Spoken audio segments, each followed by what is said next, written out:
We got one more move today that is focusing on just our tin work, if you will. It's called the thumb roll, and it looks just like this. All right, one more time. That is the thumb roll.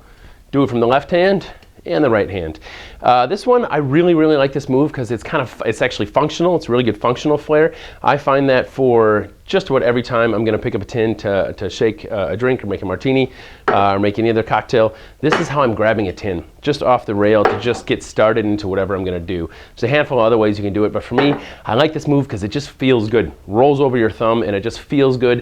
And I think part of the reason I like this move and part of the reason it feels good is because it took me forever to get it. It's not a huge, crazy, flashy move with all these moving parts. It's just one tin and your thumb and middle finger rolling over.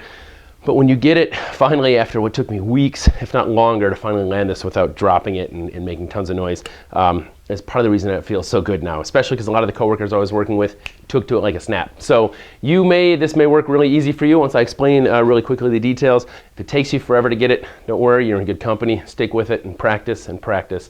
Most importantly, we got to work on our grip. We've got to get a good grip on it here. You can see we've got my thumb and my middle finger, and we're just hinging like we've done on the opposite edge in some of our other moves. We're just going to grab the bottom side here. So if you're going to pull this off of your bar or your practice area, we're just going to pick it up with the thumb and the middle finger. And then from there, it's really a matter of this thumb pushes. It's almost like a yin and a yang. They kind of go in conjunction with each other. The thumb kind of goes up and that way. The middle finger comes down and in that way. And what that should do is push the tin this way. Now once you're here, and this all happens so fast, which is what makes it really frustrating if you're not getting it right away, is because you can't slow it down and figure out what's not working. But work that roll like so. Watch where my fingers are going. And then from there, it's get these fingers out of the way, because you might find if you're actually getting this without it going flying that way, if it's actually getting the spin part, it's going to end up coming over the side of your hand.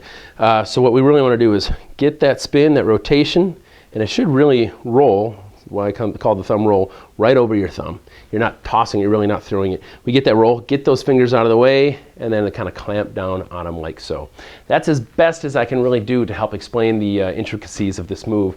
Once you get it, it should seem really simple. If it's not working for you, I know it may be frustrating, but stick with it, practice it. This is definitely, as I've said before for a number of moves, one of those moves that you can try 100 times, and if you're a knack and it works for you right away, great. But if not, you may catch it once, you may catch it twice, but keep practicing. Also remember to practice. This is really a fun drill, and I started working on my left hand a lot better, which is still a little bit weaker, but you can just go back and forth, left and right, left and right. There it is, that's the thumb roll. Good luck, and practice, practice.